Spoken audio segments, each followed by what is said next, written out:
Oi pessoal, tá começando agora o podcast onde a gente vai falar sobre um pouco de tudo, mas usando como espinha dorsal a vida financeira das pessoas. Eu tô aqui com duas assessoras aqui da casa, a Priscila Alves. Olá pessoal.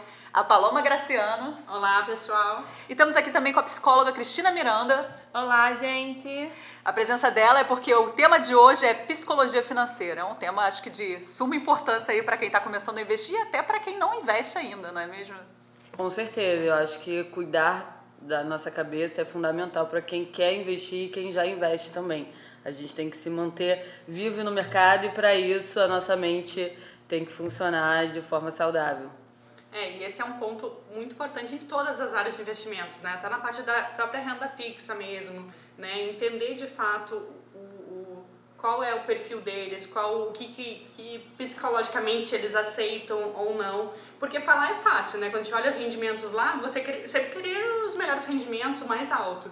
Mas quando você está vivendo aquilo, né? Vivendo as quedas, vivendo os momentos de risco, aí que fica difícil a coisa. É para ver o quanto que as pessoas aceitam de risco, né, Paloma? Que Isso. É muito importante. É o primeiro Exatamente. passo, né, antes de você começar a fazer qualquer coisa no mercado financeiro. Deixa eu só contextualizar aí para quem está ouvindo a gente. A Paloma é especialista em alocação aqui da casa e a Priscila é em renda variável. Então a gente vai ter esses dois insights diferentes, né? Exatamente. É bem legal até para, caso se você se interesse mais por um lado ou por o outro, a gente vai ter esses dois takes aí. Vamos falar aqui um pouco como o psicológico pode afetar as pessoas na hora de investir. Queria primeiro perguntar para as meninas, né, tipo, tanto quando elas investem, quando os clientes investem, como vocês veem isso afetando o psicológico das pessoas? Eu acho que o medo é o principal fator, assim, que atrapalha na hora de investir. Primeiro que a gente traz esse medo lá de trás, né? Eu lembro que quando eu decidi trabalhar no mercado financeiro e fui contar isso dentro de casa, a minha própria família falou, não, isso é loucura, sabe? Sai dessa, vai buscar uma coisa, né, mais confortável, que você tenha uma estabilidade. O mercado financeiro é visto como algo, né, estável. Tanto os investimentos que você pode encontrar, quanto também para quem atua por trás. Somente na renda variável, né, Pri? Que é justamente onde você atua, é o menos estável possível, né? Exatamente. E aí essa escolha, né, a gente já pode perceber o motivo, né? Eu sempre tive um apetite para risco dentro de mim e até hoje eu sou assim, por isso que eu decidi trabalhar em mesa de operações e voltada para renda variável, porque é o que eu gosto de fazer, tá correndo aqui no meu sangue, eu opero todo dia. Perco dinheiro também, ganho e diariamente eu tento controlar aí a minha mente para que eu possa seguir com isso por bastante tempo, né, que é o objetivo. E aí, Paloma, como você acha que... E o psicológico, eu acho que vem até daquilo que eu até me antecipei, né, um pouco. Uhum. Tem muito a questão da ganância e junto com isso, essa questão, né, as pessoas começaram a cuidar do seu dinheiro, pensar em investimentos, tem pouquíssimo tempo. Então, elas não conhecem de fato qual é o risco, como que, né, foram as quedas, o que pode acontecer. E por mais que a gente explique, né, eu tento explicar o máximo possível, mostro em gráficos, mostro em exemplos de rentabilidade mensal, mas sempre tentam buscar o que vai dar mais rentabilidade. E aí, no momento que, né, do aperto, no momento que as coisas acontecem, é onde realmente a pessoa conhece de fato o seu perfil. Então isso eu acho que é um ponto assim muito importante, sabe? Que pega muito e que traz isso que a Priscila falou, uma coisa muito estável, de risco, porque de fato isso, as pessoas pensam que vão para a corretora já que é para assumir completo risco. E não é assim, né? Nas corretoras você consegue fazer uma carteira e montar alguma coisa que fique, uma carteira de investimento que fique mais diversificada. Mais equilibrada. E equilibrada, exatamente. Equilibrada para o seu perfil. É até engraçado, né? Porque até pouco tempo a cultura dos investimentos do Brasil era, tipo, o brasileiro achava que poupança era investimento e não tinha muita noção sobre qualquer outra coisa. Né? É muito recente essa entrada de CPFs na Bolsa de Valores, né? Acho que tem, sei lá, uns 4, 5 anos. Tem 5 anos. Em 2015 nós éramos 500 mil CPFs na Bolsa. Hoje já é quase 4 milhões. Nossa, cresceu muito em muito pouco tempo, né? E lá fora já tinha mais essa cultura, né? Tipo, lá nos Estados Unidos tem... as pessoas fazem uma carteira de ações para os filhos. Exatamente. Mas aí eu tava falando do passado justamente talvez para explicar a nossa cultura. Eu lembro também quando eu era pequena, quando minha mãe mostrava um dinheiro, ela não deixava eu pegar em dinheiro, ela falava, não pega, é sujo.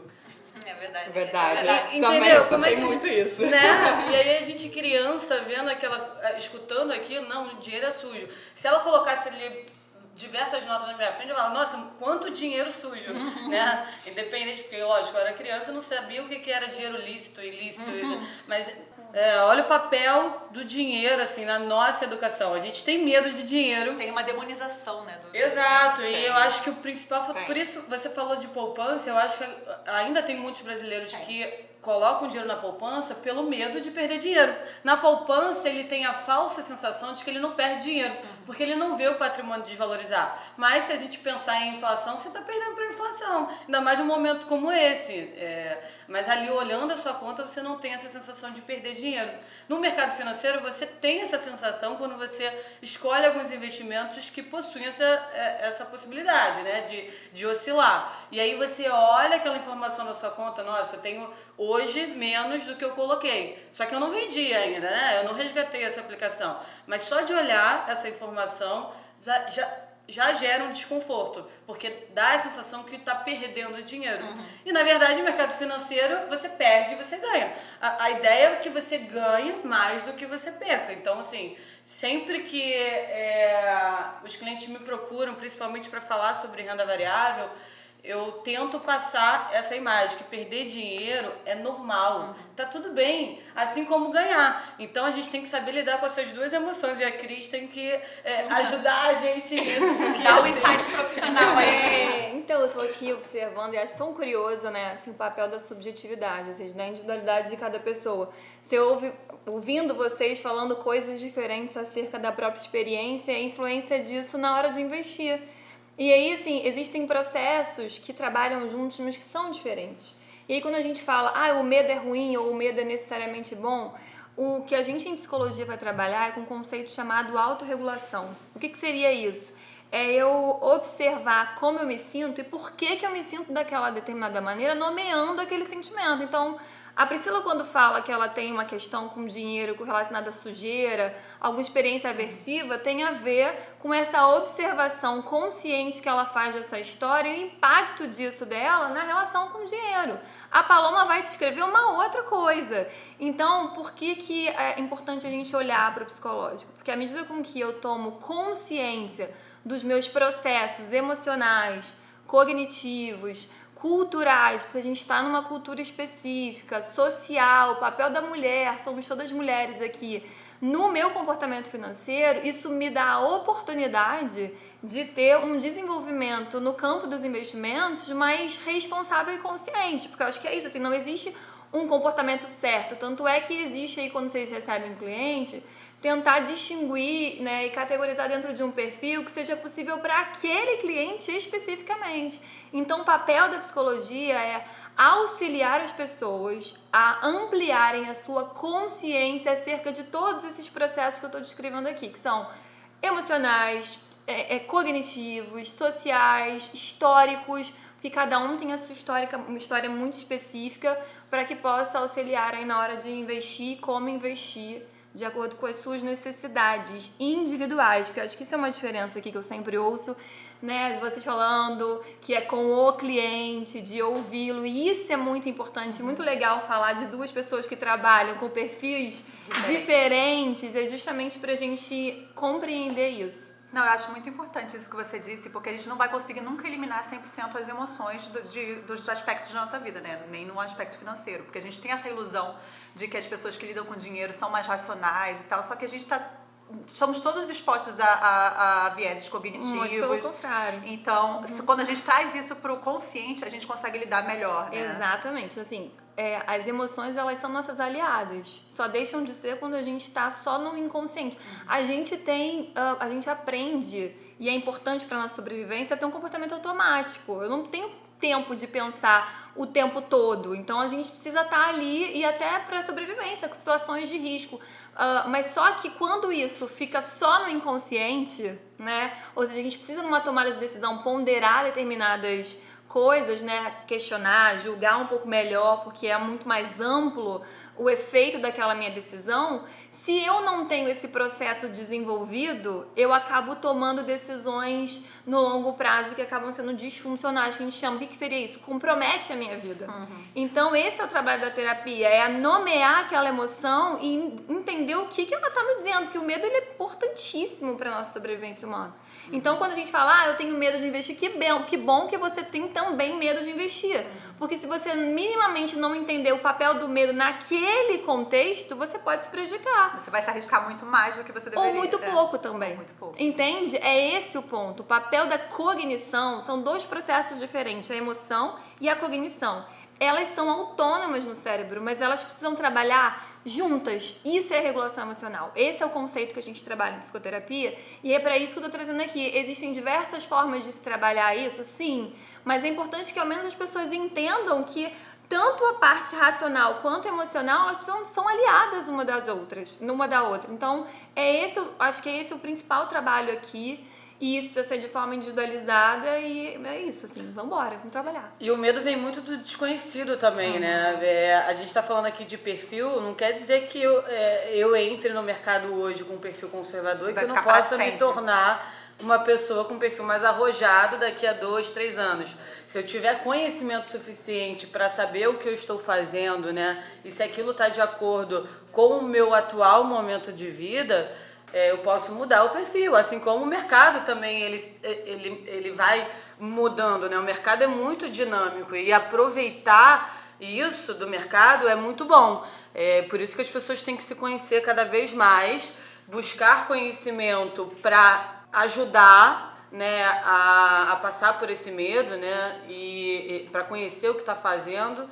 E com isso se conhecer como investidor. E não ficar estagnado na zona de conforto, né? Porque como você disse, só porque você agora é conservador não quer dizer que você precisa ser conservador o resto da vida. Exato. E o contrário também. Só porque você agora está arriscando mais, não quer dizer que no momento mais para frente que você não vai precisar assumir uma postura mais conservadora, né? Exato. E adquirindo mais conhecimento, você também consegue daqui a pouco ir, né, se conhecendo melhor. Sim. E decidir arrojar mais ou ser mais conservador, enfim, acho que nesse momento inicial, quando está iniciando principalmente os investimentos, eu acho muito importante isso, ir com calma, ir se conhecendo, para poder tomar as melhores decisões no futuro. Exato. A gente não nasce pronto, né? A gente vai se desenvolvendo. Então, a nossa cognição, ela é afetada pela cultura, pela sociedade. E é exatamente isso que estão trazendo aqui. As pessoas vão mudando ao longo do tempo, né? Então, se a gente for avaliar pessoas, os ocidentais, os orientais, cognitivamente a gente é diferente. Então, ter essa compreensão de que a gente está no mundo em processo, em constante mudança, nos auxilia, inclusive, a saber a hora de mudar de perfil no investimento.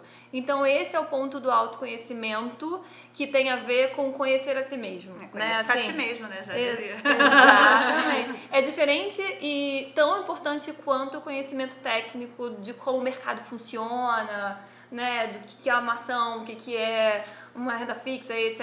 Então, se a gente alia esses dois conhecimentos que são diferentes, mas que precisam trabalhar juntos, né? A pessoa vai ter um comportamento financeiro mais consciente e responsável, que eu acho que é isso que vocês estão buscando. A Priscila falou uma coisa importante no início, ela disse, é preciso que você se mantenha vivo no mercado. Não é interessante para ninguém, nem para o mercado, nem para a pessoa, que você morra, que você pare. E isso só é possível quando você consegue aliar esses dois conhecimentos, técnico e emocional, né? E saudável também, né? Porque eu acho que tem muito trader, agora eu vou falar de trader porque eu conheço muitos e eu também sou uma, mas assim, tem muito trader que tá conseguindo se manter vivo no mercado, mas não está saudável, assim, né? E é importante você conciliar as duas coisas, você tem que se manter vivo financeiramente e também com a cabeça boa para enfrentar o dia seguinte, porque eu sempre falo que o mercado ele tem todo dia, e aí o que eu vejo muito acontecer é as pessoas quererem ganhar tudo em um único dia. E é isso que afasta, isso que nos faz talvez não enfrentar o dia seguinte, né? Porque você acaba colocando o financeiro em risco muito maior do que você pode suportar. E depois acabar antagonizando, né, o papel dos investimentos na sua vida, né? Tipo, Exato. isso não dá certo depois que você vai, se arrisca mais do que deveria, ou vai no momento que o seu psicológico não tá bom, aí você tem resultados negativos e você sai, desiste, e aí você fala, o mercado é cassino, não sei o quê. E acontece muito. Acontece muito. Se eu tivesse na poupança, não tinha acontecido Isso, isso. exatamente. Mas é engraçado, eu acho que isso acontece quando justamente a gente exclui o medo. Porque a pessoa, quando ela... Eu falo isso porque eu converso com muitos traders que quando eles têm esse dia assim ruim, assim, na maioria das vezes eles me ligam pra falar, poxa, Pri, perdi a cabeça hoje, mas o que aconteceu? Eu tento entender a fundo o que ele sentiu naquele momento, qual foi o comportamento dele naquele momento, pra ter levado aquela decisão. Vai roubar seu emprego, hein, Cris? É mesmo, ela é boa nisso. Ela é Mas boa por nisso. isso que a gente tá junto, né? É muita parceria. A gente se entende. Uma manda cliente pra outra. Exatamente. E aí eles falam que, Pri, eu tinha certeza que uma operação não ia dar errado. Estava tudo lindo, o gráfico estava perfeito de acordo com o setup que eu tracei. Mas como assim? Aí eu pergunto, mas como assim? Como você tinha certeza se o mercado é totalmente imprevisível, sabe? A gente está falando de mercado financeiro, de bolsa. Não tem como prever o que vai acontecer. Então, naquele momento, provavelmente, ele excluiu o fator medo, né? Para você ter certeza de que aquilo ali não vai dar errado, você entra 100% confiante e se achando, assim. Excesso de confiança também é um problema, né? Isso é um ponto, assim, quando eu falei do conceito de autorregulação, tem a ver com isso. O que é uma habilidade? Assim, dentro da autorregulação, você tem algumas habilidades. E uma das principais, e eu diria que é a primeira, é trabalhar a habilidade de aceitação. Então, quando a pessoa está lá, numa situação de risco, e que ela tem uma ameaça, e ela não prevê ou não faz contato com o mal-estar, como eu já recebi de trader dizendo não sei lidar com stop, porque o stop, ele te impõe um limite, e esse limite te impõe um desprazer. E aí, para você se autorregular, é preciso que você tolere o mal-estar. Então, dentro da habilidade de aceitação, a tolerância ao desprazer de não poder fazer determinada coisa é fundamental para você conseguir aceitar os limites impostos pela vida.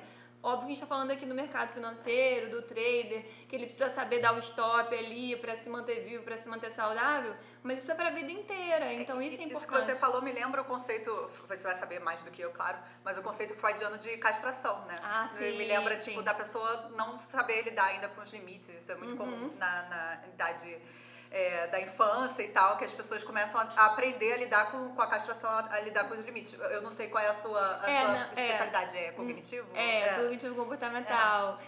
Mas Freud já falava de muitas coisas há muito tempo, é o pai da psicologia, né? Visto como, e a gente hoje, a neurociência, ela vem ampliando esses conceitos muito mais cientificamente, com essa preocupação e esse rigor mais científico. Mas tem a ver, sim, com a ideia da castração, de não saber lidar com isso e por aí vai.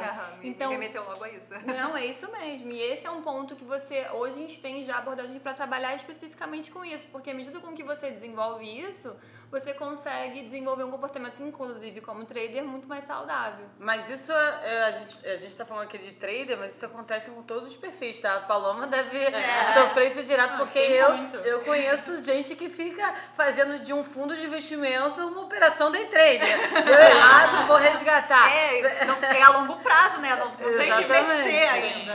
Sim. Esse pensamento... Conta um pouco aí das ciladas que o povo se mete aí. Não, o longo prazo é muito difícil, acho, das pessoas entenderem e, assim, por mais que a gente explique, vai oscilar, vai cair, isso é normal, isso vai acontecer. Eu recomendo, não é o seu perfil a gente seguir muito nessa linha, mas a pessoa quer de todo jeito, né, e ela responde o perfil de investimentos e ela fica apta para isso, no momento que ela entra, a primeira queda, gente, a primeira, assim, mínima, caiu 1 centavo, já me liga, Paloma, pelo amor de Deus, tá caindo tudo, deixa eu resgatar, o mundo vai acabar, o Brasil vai acabar, e acabou, não quero mais. Não dá, Brasil não dá pra investir. E aí, assim, acontece muito, gente, muito, muito. Aí vai o papel de explicar, lembra que eu te falei que isso é normal, isso vai acontecer, né? E relembrar toda a conversa inicial que a gente teve E aí, né, começamos a reajustar o perfil de investimento. Mas é que as pessoas têm muita dificuldade de lidar com a perda, né? É tipo um ganho de mesmo valor, que a perda tem muito menos impacto na pessoa do que esse o ponto, assim, do desprazer. A gente quer acionar o sistema de recompensa no cérebro ali, né? Prazer. E rápido, né? E rápido. E aí tempo. vem o papel, olha aí a importância, como eu falei, da questão social e cultural, e você ter essa compreensão, e aí essa parte cognitiva de olhar para o todo, para o contexto. Para olhar para o contexto, porque à medida com que você toma consciência disso, você sabe a hora de dar esse limite, né? Mas é esse o ponto, aí já é um processo mais emocional, de experimentar esse desconforto no corpo à medida com que você tá ali diante do teu investimento, você tem que tomar uma decisão. Se eu não amplio minha consciência de que, cara, é isso, tá difícil de sentir essa emoção, mas ela é importante, e aí vem a parte cognitiva sobre o que eu tô experimentando, entende? Dois processos diferentes trabalhando o tempo inteiro junto. Isso só é possível quando você tá trabalhando em cima do autoconhecimento. Mas é isso aí, a gente não quer sentir desconforto não, a gente quer prazer o tempo inteiro, né? Tanto é que tem aí já algumas referências e comparações de quem faz day trader, né? Ao uso de cocaína, assim, da sensação que ele experimenta do barato, do risco, do bem-estar de quando ele tem um gain, né? Assim, e o perigo disso. Meu caso é o açúcar. Eu sinto aquele prazer momentâneo e depois vem a culpa, né? Acho que é parecido. O meu café. No meu caso, eu dei 3 de mesmo.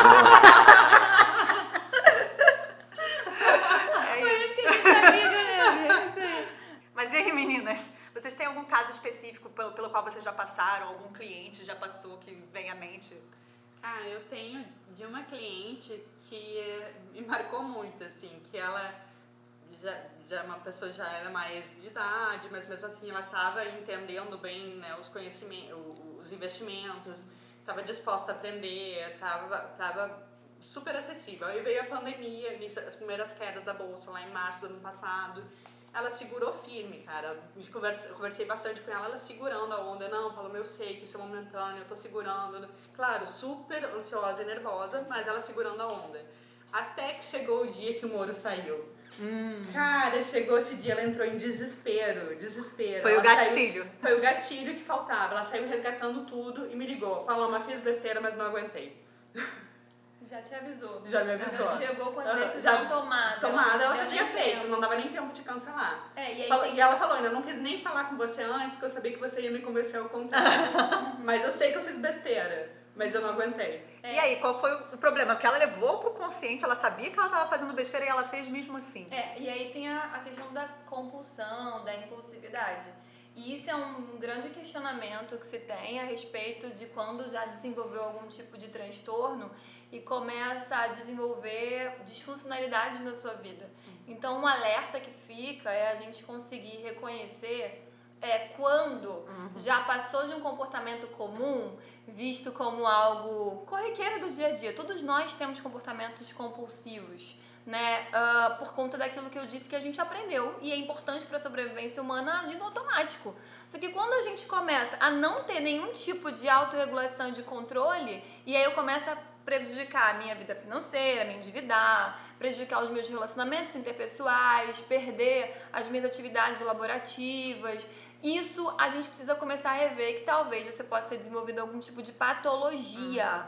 Então, ter essa compreensão dentro do mercado também é importante, inclusive para quem trabalha, para poder orientar essas pessoas a buscarem auxílio, que muitas vezes também é psiquiátrico, né, de medicação, para conseguir auxiliar, além de psicoterapia, na autorregulação, para não ser tão impulsivo e compulsivo, entende? Então, você acha então que é um marco quando a pessoa sabe que está fazendo besteira e faz mesmo assim, ela já pode estar dando esses indícios?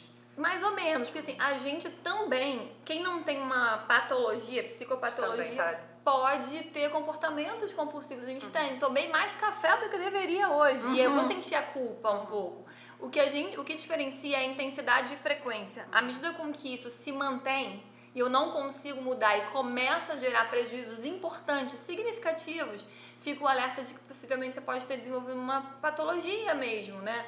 algum distúrbio comportamental. E aí você precisa de tratamento, inclusive psiquiátrico. Quando tá atrapalhando a sua vida, né? Exatamente. Você começa a perceber que tá interferindo em coisas importantes. Intensidade e frequência daquele comportamento. Mas óbvio que eventualmente todos nós teremos um comportamento inadequado. Que nem, por exemplo, a diferença da depressão para uma tristeza. Todos nós temos os nossos momentos, os nossos altos e baixos. Tem dias que a gente não vai querer sair da cama, vai querer chorar. E a depressão é uma coisa, essa sensação do vazio mais frequente. Prolongado, gerando outros prejuízos em outras áreas da minha vida, entende? Entendi. Então isso é importante a gente marcar e ter como alerta e divulgar e falar sobre isso, porque senão vocês perdem os clientes, o mercado quebra e etc, etc, etc. Então acho que é fundamental mesmo ter esse tipo de conhecimento e jogar pra frente. Isso é legal vocês comentarem, porque né, nem mesmo quem tá por dentro do mercado e conhece as regras, assim, sabe o que vai acontecer e consegue se controlar. Eu digo isso pela minha experiência. Eu vou contar uma história que aconteceu recente. Eu, inclusive, cheguei a falar um pouco nas redes, nas minhas redes, e conversei muito com a Cris também sobre isso. Ela participou de boa parte desse acontecimento. A gente fez uma viagem recente que, assim, eu fiz... Era um feriado que a gente prolongou, e aí foi uma correria, madrugada, noite sem dormir, voltamos, já cheguei trabalhando. Eu me desorganizei inteira, e pra quem me conhece, eu tenho uma vida que eu gosto de ter uma rotina, principalmente de exercício, né? Eu acordo, e isso me ajuda muito no meu operacional. Eu acordo, eu gosto de manhã me exercitar antes de vir trabalhar, e isso me ajuda a me controlar, enfim, eu começo o dia melhor, começo mais consciente de onde eu tô, o que eu vou fazer, como eu vou me comportar e me preparar para isso. E aí eu fiquei um pouco desorganizada, um pouco não, totalmente. E eu senti isso, sabe? Eu senti... A Cris já tá... Tá confirmando. Confirmando tudo. Toda desestruturada. Foi isso mesmo. Foi isso. Ela me conhece bem. Eu tava muito desorganizada. Aí eu sentei para trabalhar, eu falei... Eu sentia que dentro de mim eu não tava bem. E eu sabia que ia acontecer alguma besteira se eu começasse a operar. Mas eu não consegui me controlar. Eu precisava fazer aquilo. Talvez pelo que a Cris falou, você precisava sentir um pouco de prazer no meio dessa desorganização inteira e tal. E aí eu comecei. Só que eu sigo o meu gerenciamento de risco, né, de uma forma tranquila e consciente quando eu não estou nesses dias. E mesmo sabendo que não ia dar certo, eu já entrei com essa cabeça. Hoje vai ser um dia que nada vai dar certo. E aí eu me desorganizei ainda mais no meu operacional, porque eu entrei alavancada, eu entrei com um lote maior do que eu tô acostumada. E esse mindset de que nada vai dar certo também não ajudou em nada, né? Não, e toda vez que você entra com esse pensamento, não vai dar certo, porque eu vejo também trader iniciante falando, eu tenho 5 mil pra perder. Se você já entra nessa cabeça, nem deposita o dinheiro na corretora, porque você vai perder. Entendeu? Aquele dinheiro ali você não tá dando valor nenhum. Você já tá entrando sabendo que você tá disposto a perder 5 mil reais, vai. Então, assim, não dá pra entrar com essa cabeça, mas é perigoso. Você tem que se controlar todo dia, você tem que fazer alguns exercícios diariamente pra dominar os seus comportamentos, perceber os seus comportamentos, para ver se é um bom dia para operar ou não. Quando eu estou nos meus dias normais, eu consigo perceber isso. O dia que eu não acordo bem, eu falo, hoje eu só vou olhar o mercado. Eu não vou dar nenhuma ordem. Isso é importante, assim, quando a gente tá cansado, acho que você voltou cansada, a gente voltou, eu viajei com ela e tal, a gente voltou muito cansada dessa viagem. Então, quando você tá muito cansado, é muito complexo esse trabalho no cérebro mesmo, assim, de regulação emocional. Então, para você conseguir exercer essa função, você precisa estar bem descansado, porque quando a gente está cansado, a gente come mais porcaria, a gente quer o mais fácil. É isso que eu tava dizendo, assim, é difícil dar conta do desprazer, a gente quer se livrar dele, o corpo automaticamente, não quero desprazer. E aí, quando você vê no investimento uma forma de ter prazer, pronto, é aqui. É aqui, ou é na comida, ou é no café. Doce. Exatamente, no doce. Então, ampliar a consciência para isso. Nesses dias, como ela mesma está dizendo, nesses dias eu vou evitar operar, porque eu sei que eu não tô bem e meu organismo não vai funcionar bem. Só que até aceitar isso já passa pelo tipo, sério que eu não vou poder comer esse docinho? Tipo, sério que eu não vou ganhar? Queria melhorar o meu dia, Queria né? melhorar meu dia, então vai comer um docinho, né? Assim, vai no que vai gerar menos prejuízo. Porque não dá pra gente romantizar a vida, porque a vida não é romântica, assim. O sofrimento, ele é real. Então, a gente precisa encaixar coisas que me gerem menos prejuízo. Ou seja, eu vou optar pelo menor risco daquilo. Então, comer um brigadeiro é menos pior do que perder 10 mil reais, que era o que eu tinha. A gente precisa lidar com o fato de que as coisas vão dar errado um dia ou outro, né? Eu acho que vem muito de um assunto que está sendo muito falado na internet, que é a positividade tóxica. Exato. Que as pessoas acham que, tipo, tudo tem um lado bom. Não, às vezes é um lado ruim. A gente só tem que aprender a lidar com isso. Né? Tem uma frase que eu gosto muito, que é do idealizador de uma psicoterapia, que está super em evidência e com vários resultados promissores cientificamente, que ele diz o seguinte: rejeitar o sofrimento, evitar o sofrimento é rejeitar a própria vida. Porque é inevitável. Toda decisão, todo contexto é dialético mesmo. Ele é bom e é ruim ao mesmo tempo. Então, como é que você só vai querer o bom? Então, você está evitando a vida. Então, esse é o ponto, acho que, principal. Assim, eu me arrisco a dizer que o principal para quem vai investir: aprenda a lidar com o desconforto. Porque se você não conseguir, você não vai conseguir ter um comportamento saudável e vai se manter vivo no mercado. Agora, uma coisa que me chamou a atenção na história da Pri é que ela ama a renda variável, ela diz que ela gosta da adrenalina, mas ela gosta de ter a rotina regulada, certinha. Será que é uma compensação de, tipo, ter controle no que dá pra ter controle? O que você acha? Exato, porque é esse o ponto, assim, a gente quer ser feliz. O ponto está em saber aceitar os meus limites. Lembra que eu falei da habilidade de aceitação?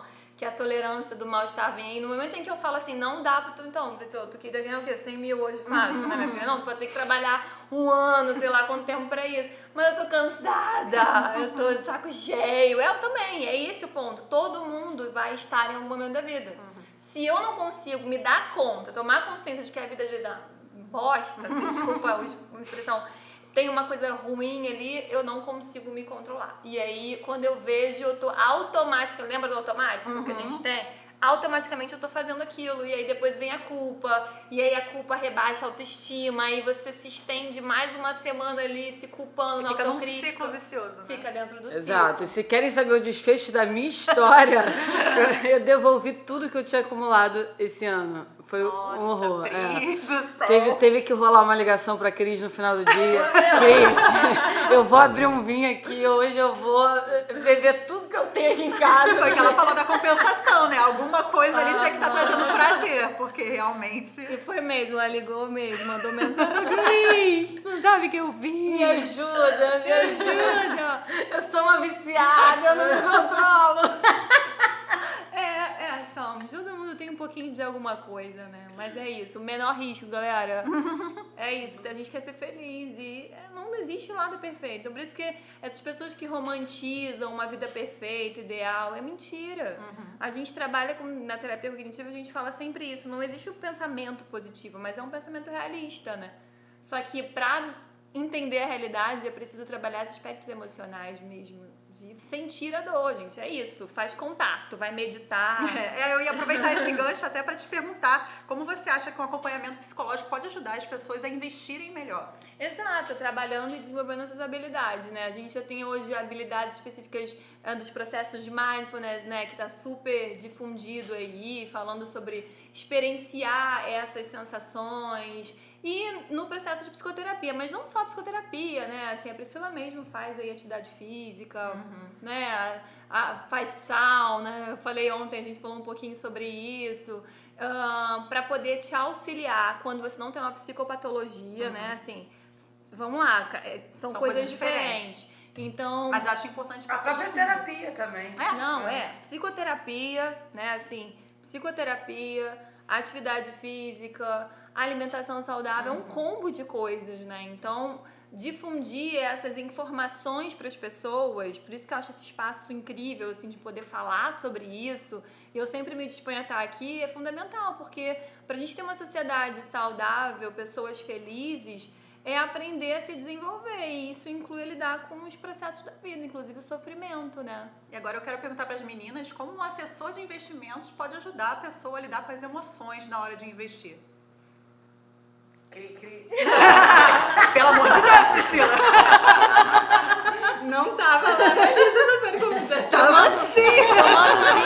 Tomando vinho? Não. Também. Vai falar assim, então, gente, abre um vinho. A melhor forma de fazer isso é mostrando o risco de todos os investimentos. Quando um cliente chega até mim falando, Pri, eu quero investir em ações.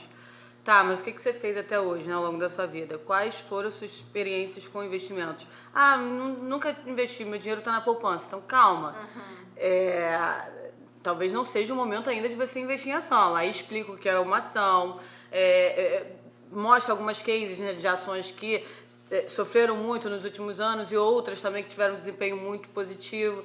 E aí ele, com essa informação, ele vai avaliar se, estou disposto a correr esse risco agora ou não. Porque o mercado financeiro, a gente vê muito golpe também por aí, né?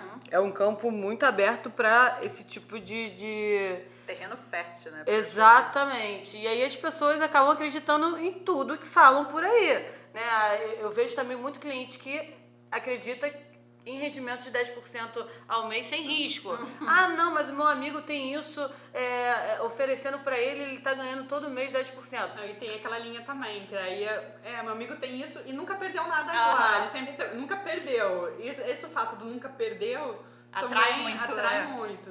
Exatamente. Fala, nossa, mas está mal contada essa história aí. Calma aí, deixa eu explicar melhor como é que funciona.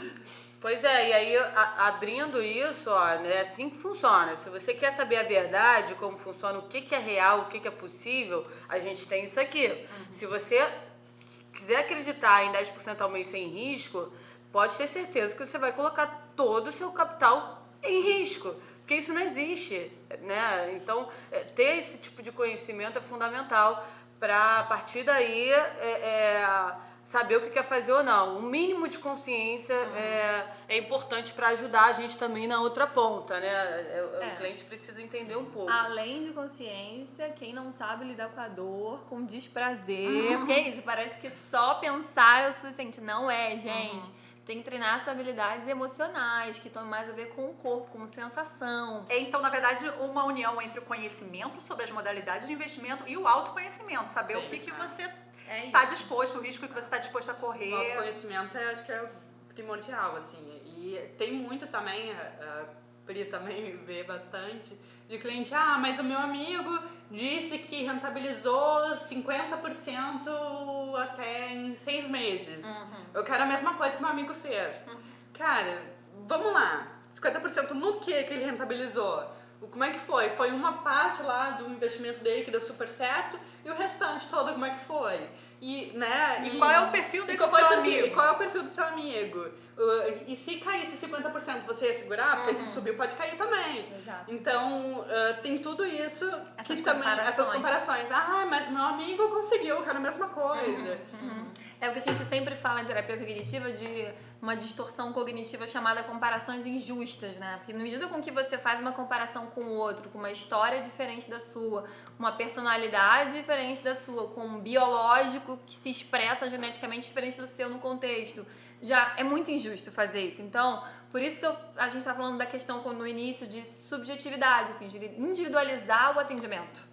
Eu acho que isso é um diferencial daqui. As pessoas, vocês falam muito sobre isso, de estar com o cliente, entendendo as necessidades do cliente. Isso é fundamental. Não tem como ter um comportamento saudável nos investimentos sem essa abordagem, entende? Se conhecer, né? Uma vez eu tava falando com um cliente no telefone, tava operando um mini contrato nesse dia, mini índice. E pra quem não sabe, assim, falar assim bem rápido, o pessoal entender a minha história. Um contrato de mini índice, você se expõe a um financeiro de 25 mil reais. Eu tava operando 2 contratos nesse dia. E aí eu atendi um cliente e nessa de fazer 2 coisas ao mesmo tempo, eu já não estava mais tão presente assim, né? Porque eu tava vendo a conta do cliente e ali eu olhando a minha operação. Aí na hora que eu fui vender esses 2 contratos, eu botei... tava distraída, né? No telefone, botei 2 zeros a mais. Eu enfiei uma ordem de 200 contratos. Nossa! Um financeiro de 5 milhões de reais, né? Minha exposição financeira naquela posição. E aí, quando isso aconteceu, eu notei que aquilo estava oscilando na minha conta. Vocês não têm ideia do que eu senti, assim, no meu corpo. A minha mão começou a suar. Eu comecei a tremer, eu fiquei congelada, assim, na mesa de operações.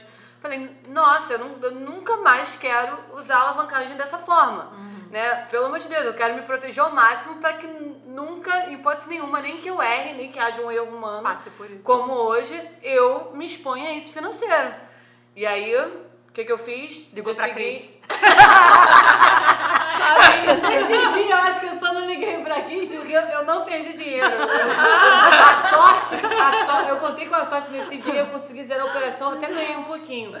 Mas eu limitei a minha entrada de contratos na minha plataforma, né, para evitar que, por mais que aconteça um erro ali, um humano de digitação, essa ordem não seja enviada. Então, hoje, eu tenho lá configurado na minha plataforma direitinho. Existem algumas técnicas também. Eu nem sabia que dava pra configurar. Pois existe. Por isso que é bom conhecer tudo. E eu falo muito isso com os clientes que querem operar. Ó, primeiro, você tem que ter esse gerenciamento de risco traçado e respeitar isso. E o que está dentro do gerenciamento de risco? O lote que você vai operar. Então, se você sabe a exposição máxima que você quer ter numa operação, você vai configurar isso de uma forma que o seu psicológico não te atrapalhe quando você, né, for operar ou ele entrar na jogada de uma forma negativa. E aí a plataforma não vai permitir que você faça isso. Muito bom. Mas o conhecimento técnico ajudou muito. Existe psicóloga também, e ali na plataforma existe a Profit. É isso, tem o conhecimento técnico ali da plataforma. Uma engrenagem que você clica lá em configurações e outras formas também. Você pode ter 2 contas separadas e aí não misturar o patrimônio que você construiu. Né? Então, quanto mais conhecimento você tem, auxilia também na tua própria regulação emocional, né? Sim, assim, sim. tem uma segurança de que você sabe o que fazer e como fazer um caminho. Eu acho que gerenciamento de risco é totalmente isso, né? Essa autorregulação. Você precisa ter essa autorregulação para você traçar um gerenciamento de risco. Até para não, por exemplo, quando a gente tá com muito, muito medo, né? Assim, a gente, uma área do cérebro lá responsável pelo medo, a tua parte cognitiva de intelectualidade se for muito intensa o teu medo, tua apreensão ali, pode apagar, entende? Então é isso aí, assim, é um ajuste, respira, calma, observa, se dá conta, olha só, tô com medo do meu corpo, o nosso corpo fala, né? Ele vai dando informações. Só que é isso, não tá só na amplitude do intelecto, né? Tem a ver com o teu próprio corpo. Observar as sensações. A pessoa falou, minha mão suando, eu fiquei gelada, não sei. À medida que você está se identificando, amplia a tua percepção sobre o que está no corpo, você consegue utilizar, né, ali, exercícios de respiração e por aí vai para conseguir dar conta da desativação daquele momento. Vou até usar a história aqui da Pri como um gancho. Se ela tivesse perdido esse dinheiro todo nessa operação, ela poderia, desenvolver um estresse pós-traumático, por exemplo? Possivelmente. Isso também acontece com alguns, não acontece com outros. Mas o estresse pós-traumático é justamente isso, né? Assim, já é uma psicopatologia que já está gerando aquele que a gente falou de disfuncionalidade, em que você pode reviver aquela experiência traumática muitas vezes, à medida com que qualquer estímulo que seja semelhante àquilo, ou seja, olhei o computador, olhei como é que é o nome do negócio lá? O gráfico? O gráfico. Olhei o gráfico, ativo toda aquela resposta no corpo novamente. Liguei pra Cris. Que já é um indício muito forte. A gente só se fala por texto quando tá tudo bem. Só no WhatsApp. Porque eu fico pensando, né? Quando a pessoa perde, um montante de dinheiro, assim, muito grande, opera alavancado, ela pode cair num estresse pós-traumático e isso criar um bloqueio nela em relação a todo tipo de investimento. E afetar as relações pessoais, tá? Eu já vi muito casamento aí se desfazer por conta disso. E aí o estresse pós-traumático especificamente é um diagnóstico que é isso. Toda vez que você vai reviver de alguma maneira qualquer estímulo semelhante ao vivido naquela situação, você ativa aquela resposta emocional no corpo. Então, só de olhar para um gráfico já é suficiente para ser uma crise, um ataque de pânico, por exemplo. E através da terapia ela consegue trabalhar esse bloqueio? Você vai trabalhando ali, fazendo uma exposição gradativa a esses estímulos, à medida com que isso vai diminuindo essa resposta no corpo, né? E aí a pessoa vai retomando. Mas aí é importante entender o contexto como um todo, né? Por que aquilo aconteceu, mas é exatamente isso. Existem técnicas hoje de exposição e de respiração cognitiva, e por aí de habilidade de aceitação, e várias técnicas, várias habilidades que você vai desenvolvendo no cliente para que ele consiga melhorar. O problema é que as pessoas só procuram ajuda quando elas quebram a cara, né? É Isso verdade, tem que ser né? feito antes, né? Meio preventivo, né? Exatamente isso. Desfazer essa ideia de que psicólogo é só pra coisa de maluco, né? Assim, ainda tão caminhando nisso, infelizmente. É importantíssimo. O trabalho da psicoterapia não é só tratar pessoas e psicopatologias, mas desenvolver pessoas. Então, é exatamente isso que você falou, de prevenção do problema. Então, à medida com que você desenvolve habilidades que você não tem, você previne as chances de você desenvolver algum tipo de transtorno. Então, é isso, o fator protetor é importante, né? Porque todo mundo está exposto a isso, né? Pode acontecer com qualquer um. Todos nós somos todos vulneráveis, né? Assim, isso é um ponto importante. Geralmente as mulheres chegam mais para fazer, né, assim, mais abertas à vulnerabilidade e majoritariamente ainda o mercado é masculino. Então isso é um ponto que a gente tem que, né, colocar aqui. Então, homens, por favor, vocês podem ser vulneráveis e cuidar da saúde emocional de vocês. Isso muito pelo contrário, assim, vocês podem se desenvolver, ter mais competências emocionais. E não deixam de ser homens. E não por deixem isso. de ser homens, vão gerenciar melhor o dinheiro de vocês. A gente até prefere. Que seja equilibrado e tal. Faça esse favor pela gente, tá? A gente acha que quando fala assim, faz terapia, a gente, ai, que legal, que maravilha. Ai, amém.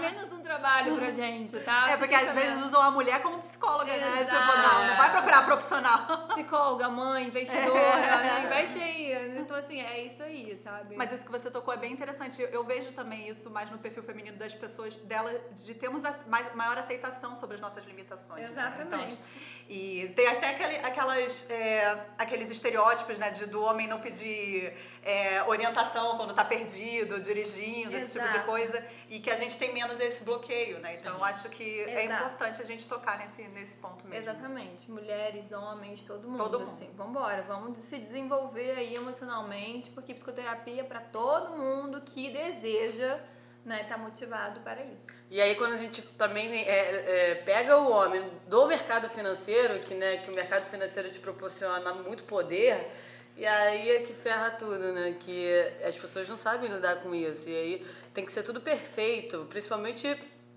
da forma que é passado em rede social. Se você olhar o perfil aí dos grandes traders, é uma vida maravilhosa, sem erros, sem obstáculo nenhum, tudo perfeito. Então, só mostram a parte boa, né? Isso não existe. As pessoas têm que aprender a lidar com esses erros, tem que aprender a aceitar isso. Por isso que eu tô falando aqui, assim, volto, assim, né, a falar, repetir, que a gente precisa lidar e aprender a lidar e tolerar o sofrimento e o mal-estar da vida. Quem não consegue fazer isso não investe, nem em renda fixa, nem em renda variável, nem nada.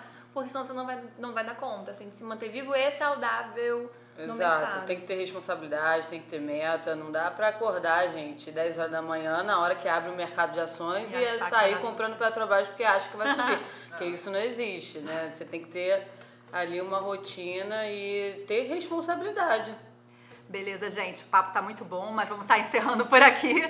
Muito obrigada pela participação de todas. Acho que ficou bem claro que a saúde financeira e a saúde mental andam lado a lado e que elas têm que estar muito bem cuidadas para que as coisas andem bem na vida. Então, obrigada, Cris, pela sua participação. Foi um prazer. E ficamos por aqui. Tchau, gente. Um grande abraço. Bom dia, boa tarde ou boa noite, né?